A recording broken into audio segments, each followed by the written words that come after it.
साथियों, प्रायः हम लोग देखते हैं कि कुंडली में गजकेसरी योग बना होता है। यदि दोस्तों आप देखें 10 कुंडलियाँ तो उसमें कम से कम एक कुंडली में गजकेसरी योग अवश्य दिखाई पड़ेगा। गजकेसरी योग एक अपवादिक राजयोग है और ये बहुत ऊंचे स्तर के फल देता है।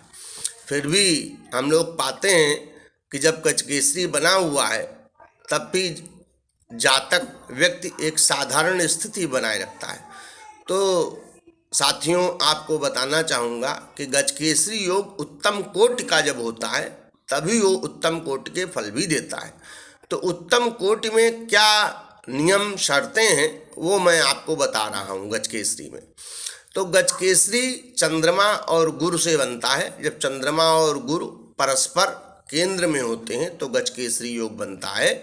इसमें शर्तें ये हैं कि गुरु और चंद्रमा का भावाधिपत्य, मतलब जिस भाव के वो मालिक हैं वो भाव शुभ होने चाहिए।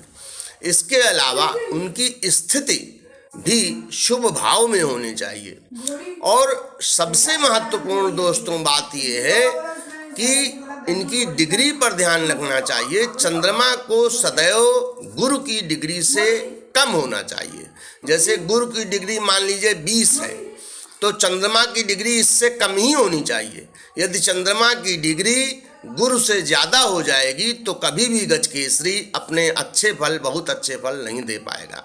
इसलिए गजकेसरी में नियम और शर्तें हैं। पुनः आप बता दूं, इनका भावाधिपत्य शुभ होना चाहिए और इनकी जहाँ स्थिति बन रही है वो शुभ होना चाहिए और चंद्रमा की डिग्री सदैव गुरु की डिग्री से कम होनी चाहिए। साथियों, प्रायः हम लोग देखते हैं कि कुंडली में गजकेसरी योग बना होता है। यदि दोस्तों आप देखें 10 कुंडलियाँ तो उसमें कम से कम एक कुंडली में गजकेसरी योग अवश्य दिखाई पड़ेगा। गजकेसरी योग एक अपवादिक राजयोग है और ये बहुत ऊंचे स्तर के फल देता है। फिर भी हम लोग पाते हैं कि जब गजकेसरी बना हुआ है तब भी जातक व्यक्ति एक साधारण स्थिति बनाए रखता है। तो साथियों, आपको बताना चाहूँगा कि गजकेसरी योग उत्तम कोटि का जब होता है तभी वो उत्तम कोटि के फल भी देता है।